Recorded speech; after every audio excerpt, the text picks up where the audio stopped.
Hey students, it's Nate again. I wanted to provide some feedback on the discussion board assignment around the Megan scenario. So this is where a lot of business communication falls in this kind of gray area of it's not a text, it's not an email, it's this kind of muddy face-to-face communication stuff, which can be difficult, and it's probably the biggest challenge in your business communication career. So with the Megan situation, here's how I would have played it, and here's what many of you stated in your responses back.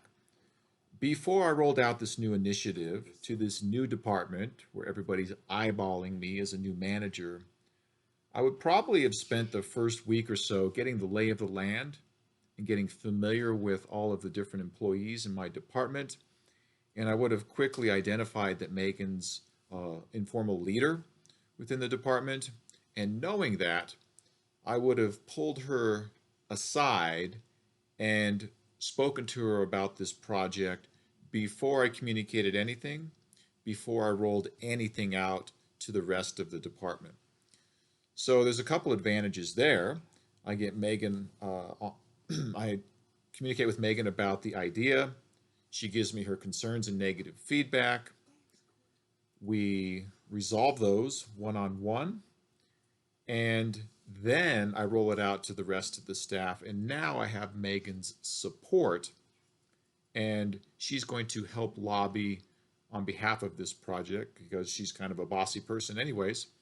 And that reduces my requirements to have to sell and educate the staff on this new initiative because she's going to do that for me. So this discussion was meant for you to explore a little bit around this concept of the grapevine. And the grapevine is that, heard it through the grapevine blues song. The grapevine is the informal communication that happens within an organization. And it's a lot of office gossip, who's getting the new office, who's sleeping with who. But it also can be a wonderful tool for a manager to float out new initiatives onto the grapevine before you formally roll them out. Because the real challenge here is, as a new manager, when you're coming into a new department, you only get a couple of initiative launches to either solidify your credibility or to degrade your credibility as a manager.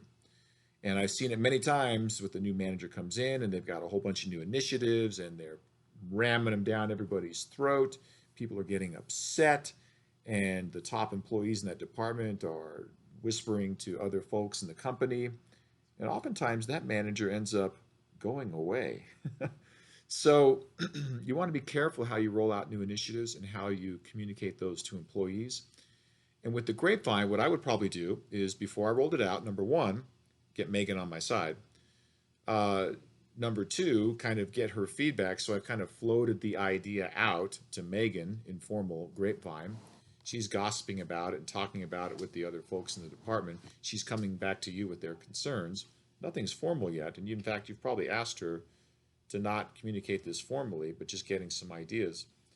And then you either make tweaks accordingly, or at least you build a communication strategy for how you're going to mitigate concerns that your employees might have about this new launch versus the hard stance of I'm the boss, you do as I say, and you kind of ram it down their throat. Or the other side, which can also be equally ineffective, which is I'm open to everybody's opinion, give me your feedback.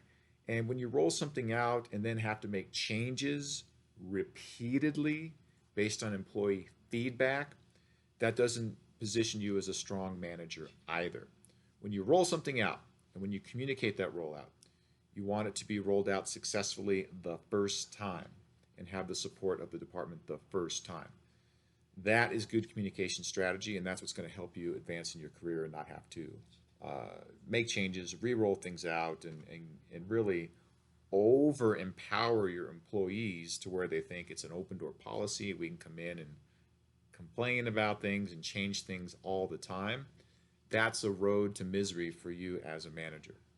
as is the other side, which being hard stance manager, my way or the highway. You might get some performance initially, but you're not going to have motivated employees in the long run. So use the grapevine, get the feedback, make those adjustments accordingly, and then roll it out. So, all right, thanks for working on this assignment. Lots of good feedback on this one, lots of good posts. Bye bye.